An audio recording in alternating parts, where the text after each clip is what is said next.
Assalamualaikum warahmatullahi wabarakatuh. Perkenalkan, nama saya Lini Putri Arianti, NIM 21218124.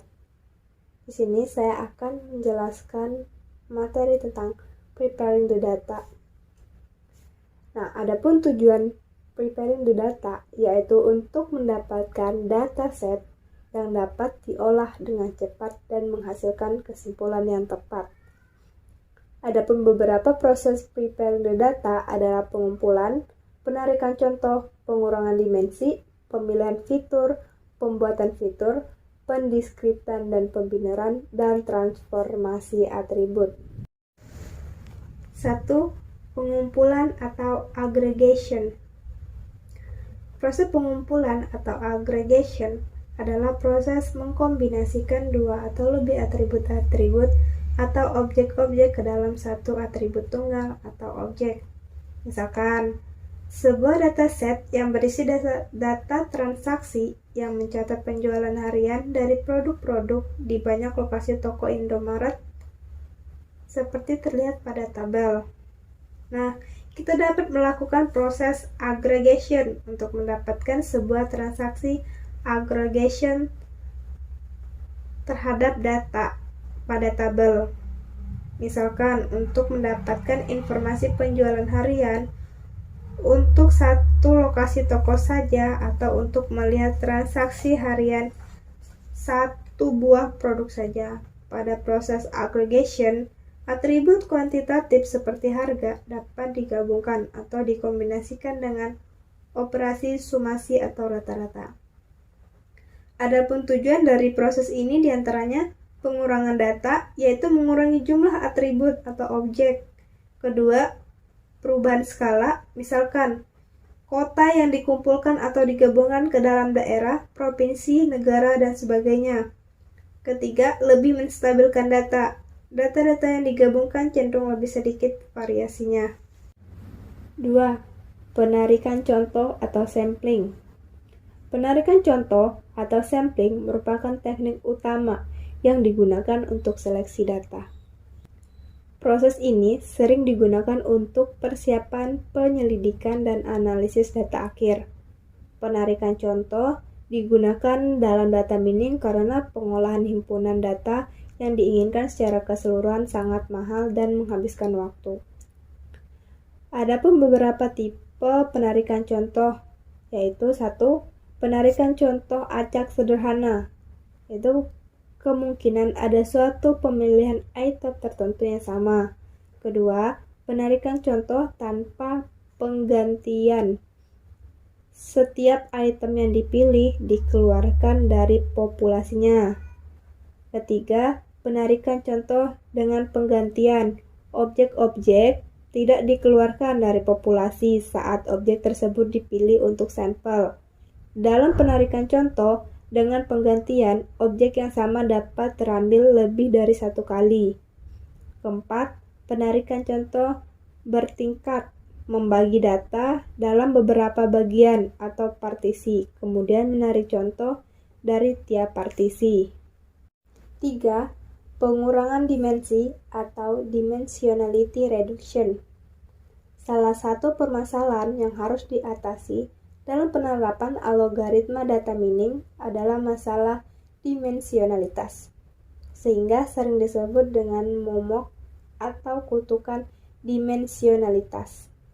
Jika dimensi meningkat, data akan meningkat secara halus dalam daerah yang ditepati. Definisi dari kepadatan dan jarak antar titik yang merupakan kondisi kritis untuk clustering dan outlier detection akan menjadi kurang berarti.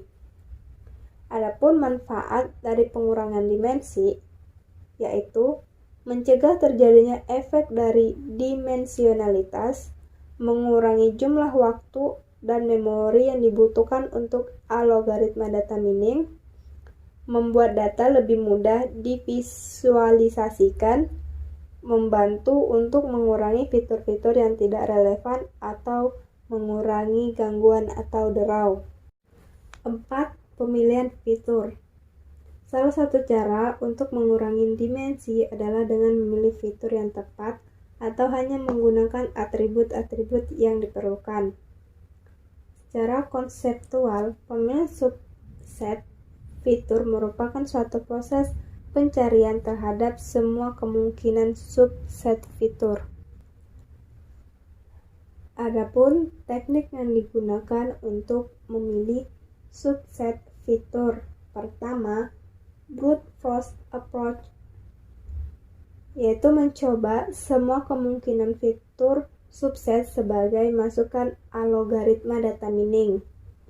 Kedua, embedded approaches, yaitu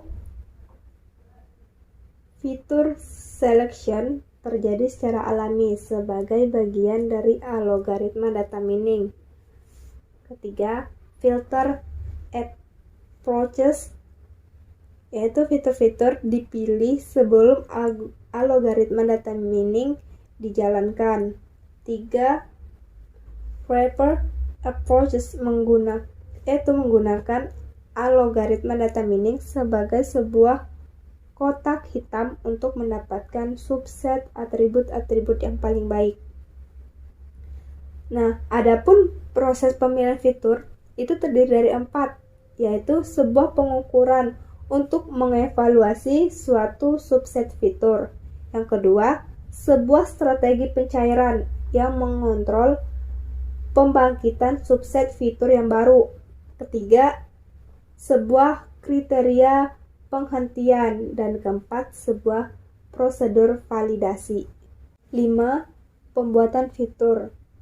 Pembuatan fitur merupakan proses membuat atribut baru yang dapat menangkap informasi penting dalam sebuah himpunan data yang lebih efisien dari atribut-atribut yang ada.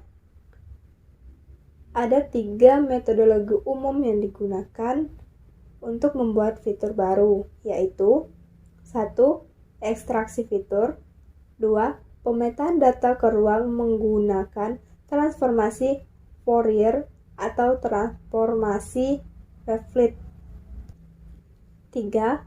Konstruksi fitur dengan menggabungkan fitur-fitur. 6. Pendiskritan dan pembineran. Ada beberapa algoritma data mining, khususnya algoritma klasifikasi, membutuhkan data dalam bentuk atribut kategorikal. Sedangkan algoritma asosiasi memerlukan data dalam bentuk atribut biner. Transformasi atribut kontinu ke dalam bentuk atribut kategorikal disebut dengan discretization. Sedangkan transformasi atribut kontinu maupun discrete ke dalam bentuk atribut biner disebut binarization. Salah satu teknik binarization adalah 1. Jika ada M nilai kategorikal, maka beri untuk setiap nilai tersebut dengan sebuah nilai integer yang unik pada interval dalam kurung 0,m-1 tutup kurung. 2. Konversikan tiap nilai tersebut ke dalam bilangan biner. Discretization untuk tujuan klasifikasi ada 2. 1. Unsupervised discretization dengan pendekatan Euclid, yaitu membagi rank atribut dalam sejumlah interval yang ditentukan user yang masing-masing mempunyai lebar yang sama. Kedua, pendekatan equal frequency, yaitu menempatkan objek-objek dengan jumlah yang sama dalam tiap interval. 2. Supervised discretization dengan langkah-langkah. 1. Menentukan entropi yang dapat kita lihat pada slide tersebut dengan rumus entropi sama dengan sigma antara 1 pitch log 2 pitch, di mana pitch itu yaitu sama dengan nich per ni adalah probabilitas kelas C dalam interval I. Kedua, entropi total itu sama dengan E sama dengan sigma I antara 1 WI dikali entropi. Adapun WI sama dengan MI per M. 7. Transformasi atribut. Transformasi atribut adalah suatu fungsi yang memetakan keseluruhan himpunan nilai dari atribut yang diberikan ke suatu himpunan nilai-nilai pengganti yang baru sedemikian hingga nilai yang lama dapat dikenali dengan satu dari nilai-nilai baru tersebut. Salah satu fungsi dari transformasi atribut adalah untuk standarisasi dan normalisasi. Tujuan dari standarisasi dan normalisasi adalah untuk membuat keseluruhan nilai mempunyai suatu sifat khusus. Salah satu contoh transformasi standarisasi adalah hitung nilai tengah dengan median.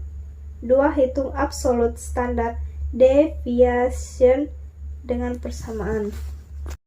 Sekian yang dapat saya sampaikan pada materi preparing the data. Lebih dan kurangnya saya mohon maaf. Assalamualaikum warahmatullahi wabarakatuh.